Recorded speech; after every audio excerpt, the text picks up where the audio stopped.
Une expérience de tutorat a été mise en place en 2015 suite au départ à la retraite d'une de nos collègues à l'époque et l'arrivée d'une nouvelle collègue dans la structure et où nous étions posé la question de la transmission.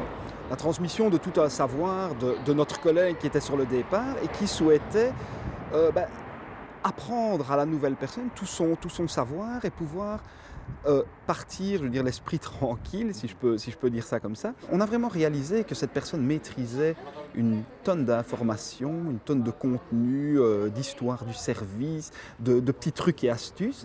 Et cette période de tutorat, cette transition qui a été mise en place sur quelques semaines, a permis à la personne de partir sereinement, où elle est partie, voilà, à la retraite.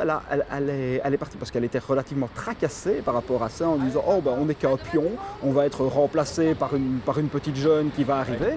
Et la personne qui arrivait était, elle, en stress également, en disant « Je vais arriver dans une institution où je remplace une personne qui maîtrise énormément de choses et comment je vais réussir à m'en sortir, en fait. » On n'a pas eu de difficultés Non. pour Jérôme. Et Jérôme, je l'ai eu toute la journée, comme, que ce soit en sport ou maintenant, non, il ou commençait l'après-midi en interne.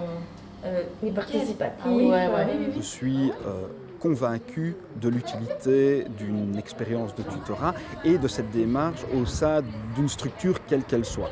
Je pense que c'est un temps et une énergie qui est à capitaliser pour le futur. Mais ça ne doit pas se faire au hasard. Je pense que ça doit s'inscrire dans une démarche d'anticipation de la part de la direction, en communication et en lien étroit avec l'équipe, parce que ça amène souvent de dégager du temps pour une personne, pour lui octroyer ce mandat de tuteur, avec des limites bien claires par rapport au qui fait quoi, quelle est la limite du tutorat, quelle est la responsabilité de la ligne hiérarchique, de la direction, en termes de communication autour des procédures, autour du contenu vraiment du tutorat. Donc je pense que le qui fait quoi est très important.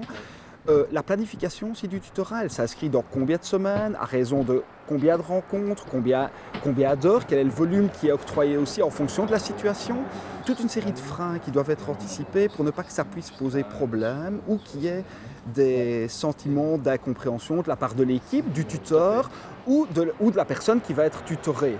Je pense que plus on va mettre de la clarté, de la transparence dans cette démarche de tutorat, mieux ça se passera, parce qu'il ne faut pas oublier que la démarche de tutorat est avant tout une démarche de bienveillance envers chacun. Je pense que c'est un temps qui n'est pas à délaisser et à minimiser. C'est vraiment quelque chose d'important et je terminerai peut-être en disant que si on veut s'inscrire dans une démarche de tutorat, ça ne peut pas se faire au hasard. Quelqu'un d'autre qui peut porter le projet.